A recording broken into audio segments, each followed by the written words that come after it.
What is going on, guys? Welcome to a wintertime trout fishing episode in the South. Check out this beautiful river here. Folks, it is January. It is cold. When I woke up this morning, in fact, when I set off this morning, it was 32 degrees outside. Warmed up a little bit because of the sun, but to be honest, I've fished this part of the river before. In fact, last time I was here, I fished for 6 hours, did not catch anything. But I'm hoping that this time, today, that'll be different. All right. Come on. Today, it's gonna be different because I'm gonna try some new things. I have here, oops, I'm throwing baits around. I have this new bait called, the color's called a caddis. This is just a tube. These are little, in fact, let me show you up close. Look at that, it's like a little trout tube. The color's called caddis. I figured it looked like a little bug or something like that. I don't know, going for some little bug look. It's gonna be a tough day, folks. It's gonna be a real tough day. Last time I was out here, it was tough. But I really wanna learn this fishing around here. See, I'm new to the fishing around here, and I just gotta learn it. These trout are super picky. First cast of the day. All right, so we're gonna retire the bug for now, and I've got to try it. Last time I was here and I used a jerk bait a whole bunch of times, never got a single bite on them, but the water conditions are different, so I'm gonna try it. All right, so coming down here, the spot looks way different than when I was here last week because the water's like a foot or two higher. We'll try it anyway. Guys, I got one. On a jerkbait. Yes. What do we got? I think it's a brown trout. Yep, it's a brown trout. Oh, he's barely hooked. Oh, he just came off. Dang it. Oh, shoot. Guys, check it. Using a brown trout colored jerkbait. Oh, I do have to say, it was just barely hooked in the side of the mouth, so he didn't eat the jerkbait that well, so I'll just have to keep trying. Last time I was out here, I did not get a single bite on a jerkbait all day, but I like using them because a lot of times you'll get the biggest fish of the day on a jerkbait. Big trout love a little tiny jerkbait. All right, so big missed opportunity there. I'm only gonna get a few bites today, so I gotta take advantage. I cannot lose any more fish. We're gonna try this spot. Never fished here before. Tons of riverbank to fish here. I'm just gonna work my way up.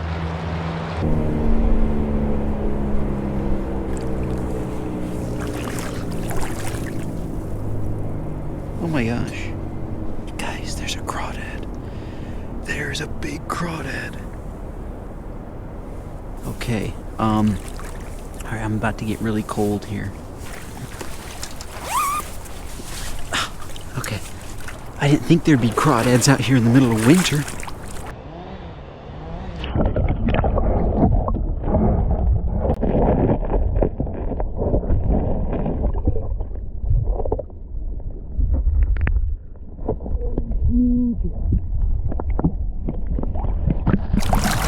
He's huge. Ouch. Oh, he's got me. I don't care. Ouch. He's got me with both now. Ouch. Oh, I don't care. Guys, I didn't know you could catch crawdads. He's kind of lethargic. I didn't know you could catch crawdads in January in the South. I didn't even think to flip over rocks and stuff to look for him. Well, there is first catch of the day. Was not expecting that. Oh man, he got me. Good, I don't see any blood though. Let's see if we can find some more. Oh man, this is icy cold stuff here, folks. You know what? I'm gonna skip the crawdad. I mean, we'll grab one if we see him, but my arm is gonna break off if I keep doing that. Well, was not expecting to catch that in the middle of winter. I'm gonna keep an eye out in this clear water here, folks, for more craws. I'm just not gonna flip over rocks and stuff. I mean, I'll kick a rock over if I can, but that's good to know. I'll keep an eye out. To fish a little bit more. You know what I might do? You know what I think I'm gonna do? I just thought of this. What if I put the drone up in this clear water and I look for trout, and that might give me a clue of what to do. I'm gonna do that. Alrighty, my friends. Let's get this. Let's see if I can learn a little something about what these fish are doing, where they are, etc. Hopefully the drone doesn't scare them.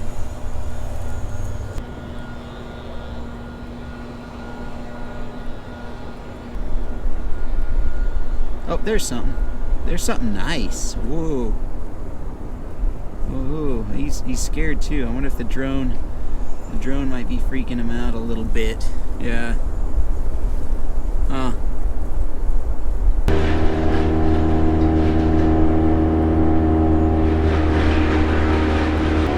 Let's go to the other side here. Oops, too fast. Oh, there's something. There's something. There's a couple. Oh, look at this. Look at this. Here we go, folks. You see all those fish? This is what I'm missing. Maybe they're on the other side. Look at all those fish. You guys see that? We are in pursuit. Those look like trout too. Oh my goodness. Look at the fishing I'm missing out on. Look at them.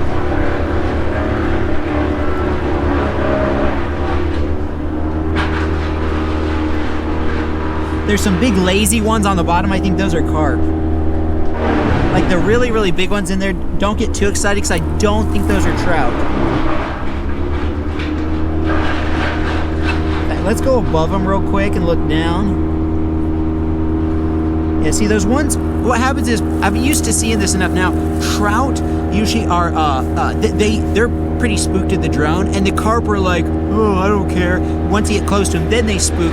But the ones that are laying on the bottom right there, I think those are carp. The ones that were skitting around though, those were trout for sure. You have to get really close before they spook. I mean, I'm like just a foot or two above the water.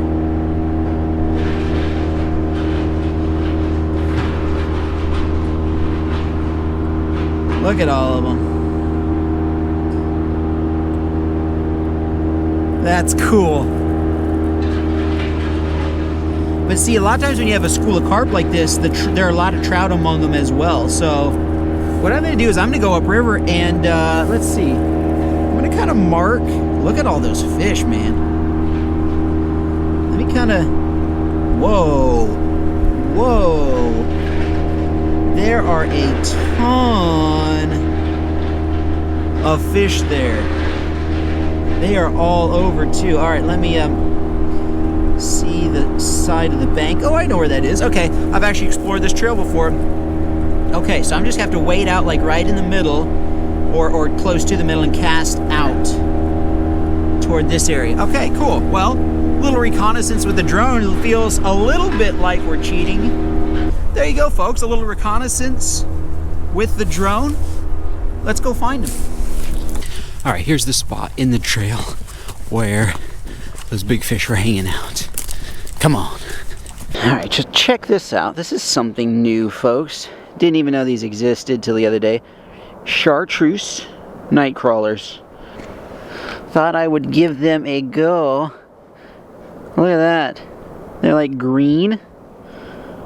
Look. Kind of green. Yeah.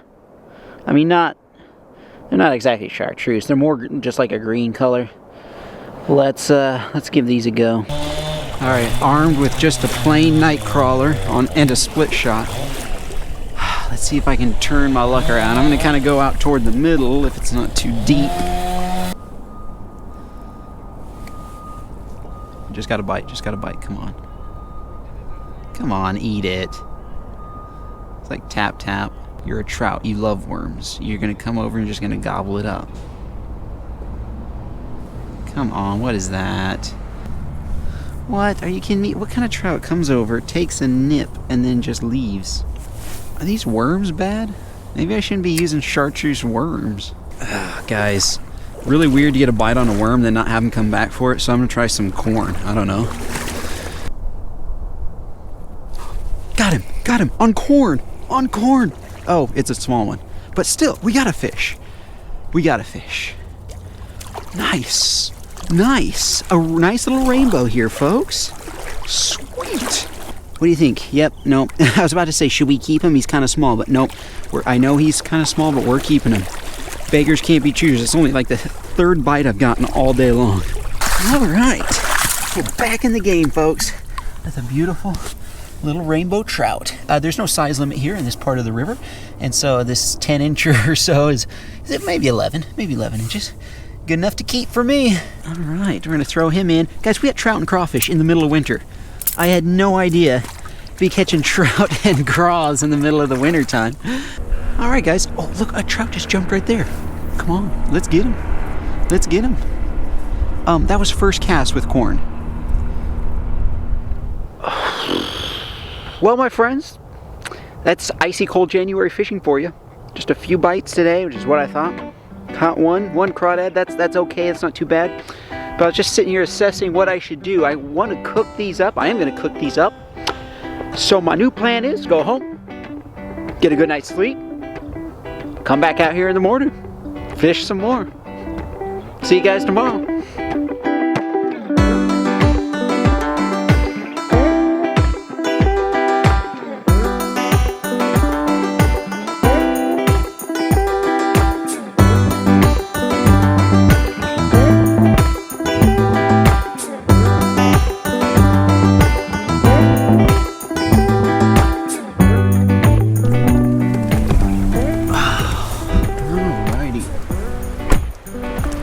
All right, my friends, here we are. Check it out. It's a beautiful morning, and here we have the dam. We're still on the same river. I just went way upstream to try to fish this part, and with all this turbulent water and stuff, in fact, they've got it really going on the right-hand side there. They've got water flowing out really fast, and lots of current and stuff ripping through here. I'm thinking this might be a good spot for big trout. A lot of times the biggest trout can hang out around a dam. So never fished here before, but I'm gonna do a little bit more fishing since I didn't have the best success yesterday. I really want to get a big one. I can't believe I lost that brown trout. I'd love to get a big one this morning, and then we're gonna cook up the trout and crawfish that we caught yesterday. So how is my little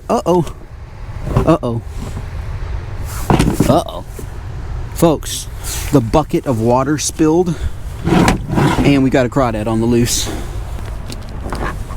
Aha! I see you.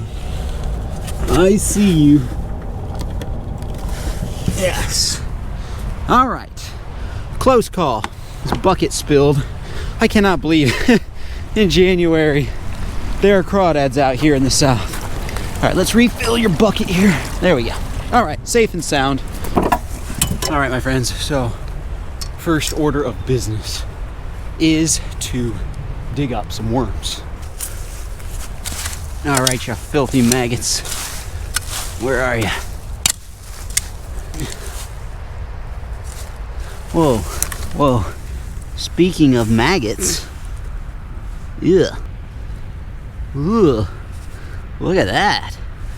I don't know what that is, but I'll bet that's good trout bait. There's a worm.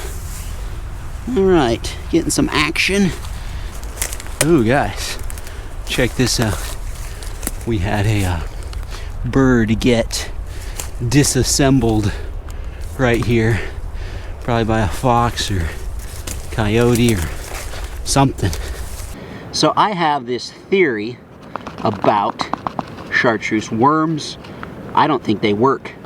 Yesterday and the time before, I tried using them. I thought, sweet, little green worms, that's gonna be fantastic trout bait, right? They'll really stand out in the water. But twice, folks, twice in a row, I had a trout come up, nip at the worms, and then completely leave them.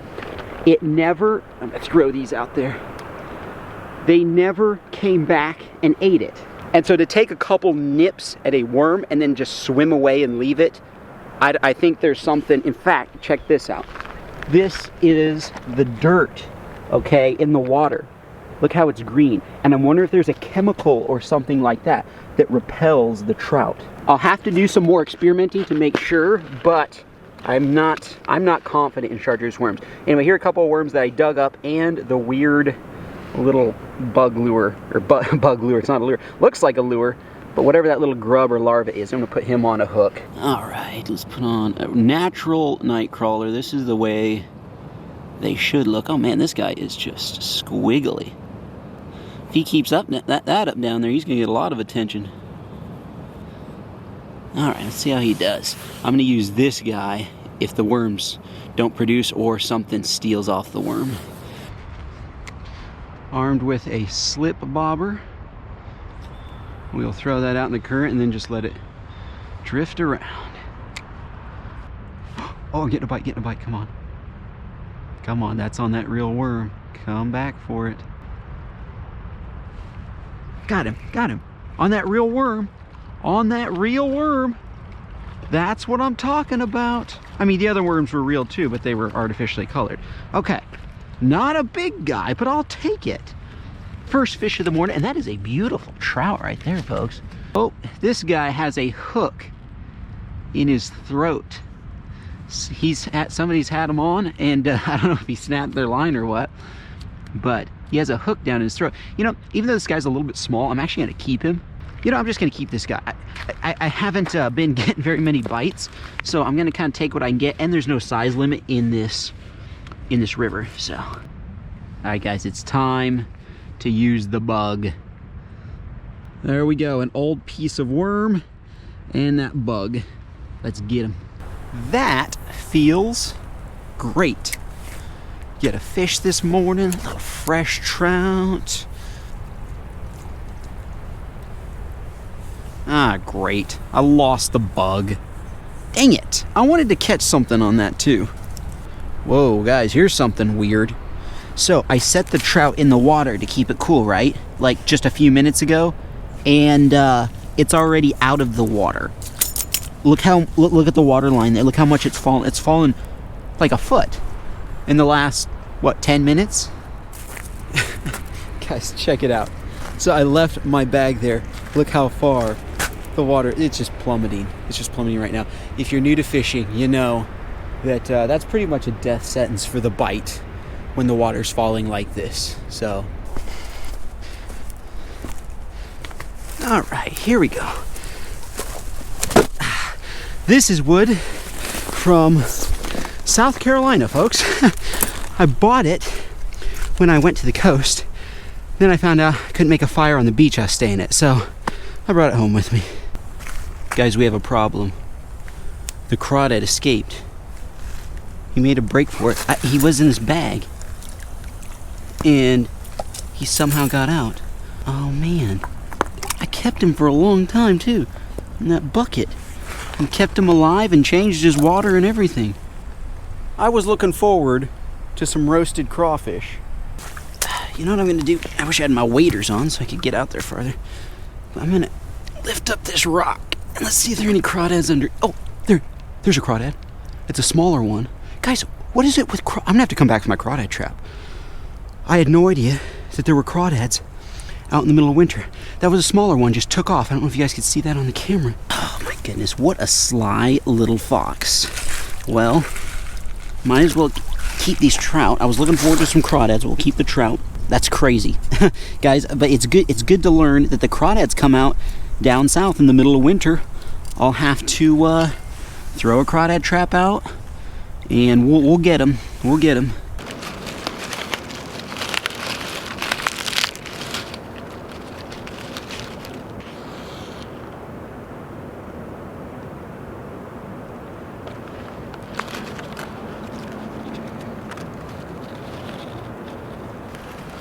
You know, I made this fire right here, but the smoke is kind of blowing right toward my camp.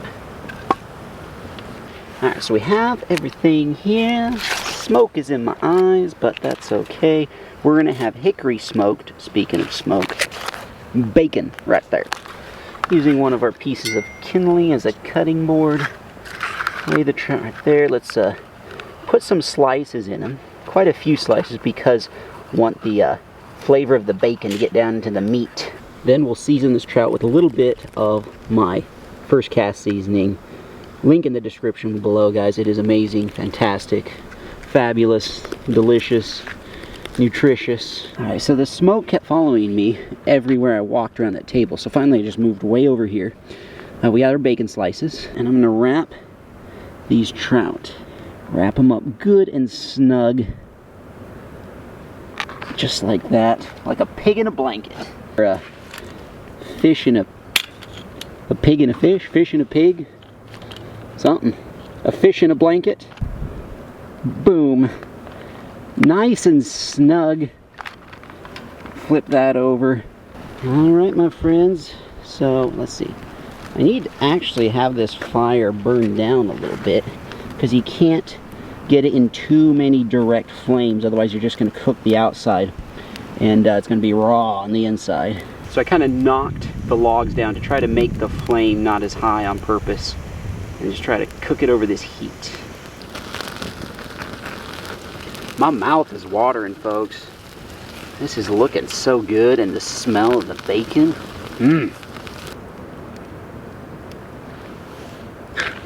I think we're done, folks. Ugh. All right, so I have to sit over here because the smoke keeps blowing right on the rock that I was supposed to use as my seat, and it's following me everywhere. But I was about to cook up the rest of the potatoes and everything, but I just had to try a bite of this. I brought some potatoes and a couple other things, but I wanted to try this first. I'm gonna say a prayer real quick over this. All right, bacon wrapped trout. This is like fine outdoor dining right here. Ooh, I gotta see. Oh yeah.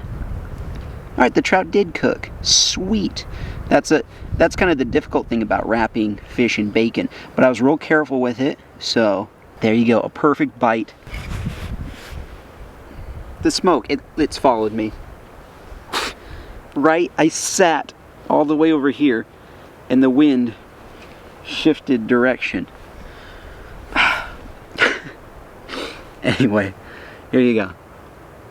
Is there a bone on there? No.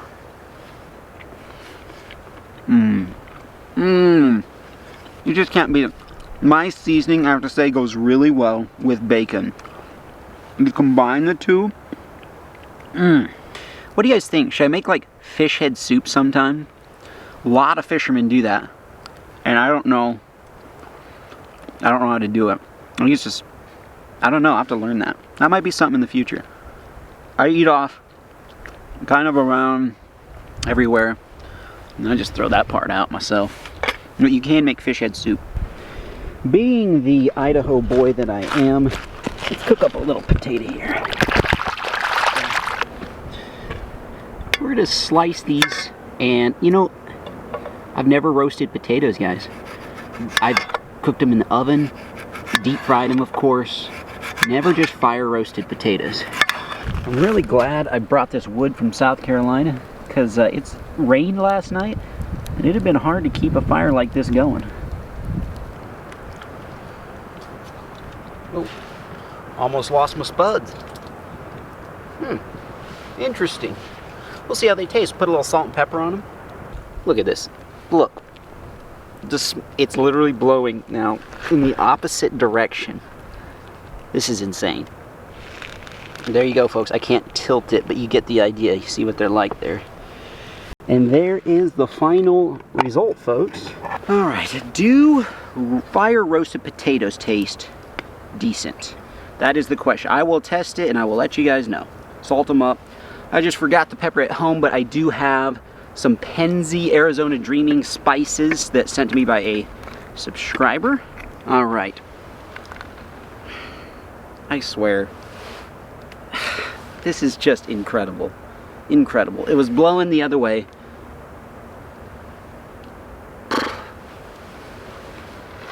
Hey, look at it. Look, it's literally following me. It's literally following me. Okay.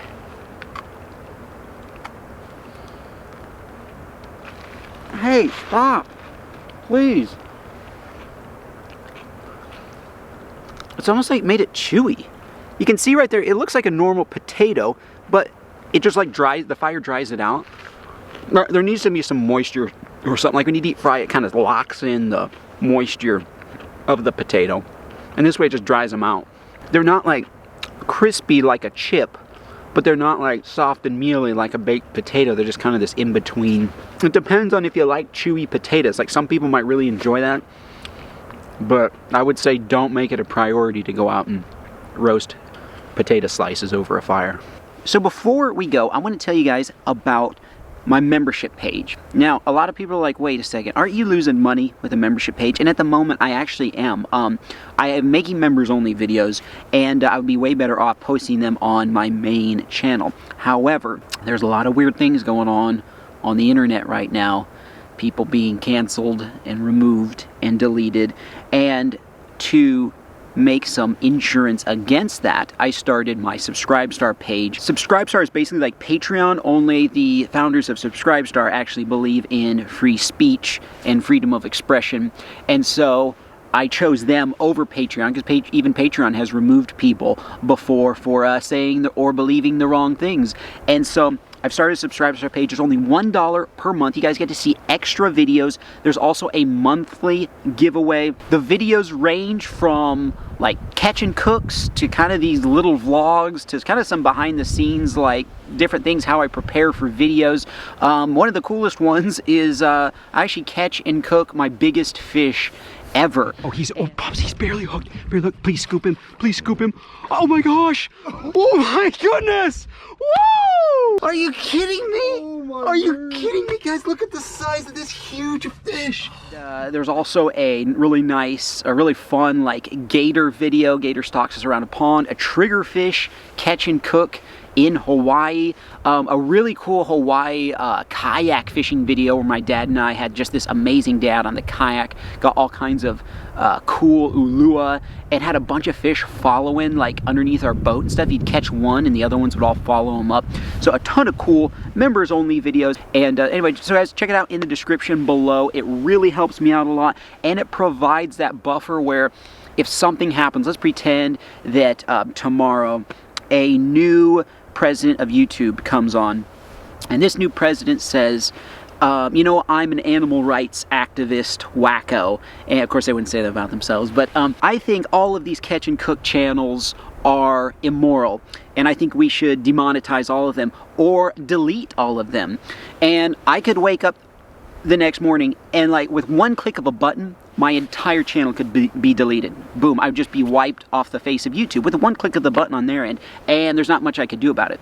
And so with that in mind, and given the fact that YouTube has shown in recent months that they will do that, I started the Subscribestar page, so no matter what happens, like if I ever did get erased from YouTube, I would start posting videos on one of these little dinky video sharing websites, and I would share it to my Subscribestar page. So I'd always be posting videos there no matter what, and that is kind of the goal for that, to try to get that built up so that no matter what happens, I'll always be able to make videos. So make sure you check out Subscribestar down in the description. Guys, thank you so much for hanging out on this day. I'm definitely coming back to this spot to throw out the crawdad trap. So you'll see some wintertime crawfishing hopefully soon. Thank you guys so much for hanging out on this winter trout fishing day. I hope you guys enjoyed. I'll see you in the next one.